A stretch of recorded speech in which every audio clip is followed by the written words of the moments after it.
Welcome to மாயா பஜார். நிர்மலா கஜேந்திரன். இன்றைக்கு சீம்பால் இனிப்பு எப்படி செய்கிறதுன்னு பார்க்க போகிறோம். பால்காரரு எங்களுக்கு தினமும் வீட்டில் பசும்பால் கொண்டாந்து கொடுப்பாரு. அவர் வீட்டு மாடு கன்று போட்டதுனால அந்த சீம்பால் எனக்கு கொடுத்துருக்காரு. அதில் நம்ம எப்படி ஸ்வீட்டு சீம்பால் செய்கிறதுன்னு பார்க்க போகிறோம். இது 1 லிட்டர் பால். இதுக்கு சர்க்கரை அதிகம் போட்டால் தான் எடுக்கும். வெல்லம் போடுறவங்க போட்டுக்கலாம், ஆனால் இந்த ஸ்வீட்டுக்கு சர்க்கரை தான் நல்லாயிருக்கும். இது 1 கப்பையும் முழுசாக போட்டுறேன். இதையும் நல்லா கலக்கி விட்டுக்கலாம். இது சர்க்கரை நல்லா கரையிற வரைக்கும் கொஞ்சம் கலக்கி விடணும், இல்லாட்டி அடியில் சர்க்கரை தங்கிக்கும். பால் ரொம்பவும் திக்காக இருக்கிறதுனால சீக்கிரம் கரையாது. 4 ஏலக்காயை பொடி பண்ணி வச்சுக்கலாம்.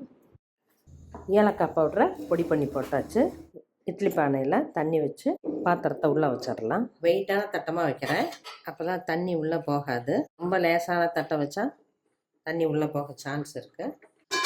இப்போ இட்லி பானையை மூடி வச்சுருவோம். நல்லா ஹை ஃப்ளேமில் வேகட்டும். ஓப்பன் செஞ்சு பார்ப்போம். 15 நிமிஷம் வச்சுருக்கேன். ஸ்டவ் ஆஃப் பண்ணிடலாம். கெட்டியாயிருச்சு, எடுத்துடலாம். நம்ம ஸ்லைஸ் பண்ணி சூடாக சாப்பிட்லாம், ஃப்ரிட்ஜில் போட்டு நம்ம கூலிங்காகவும் சாப்பிட்லாம்.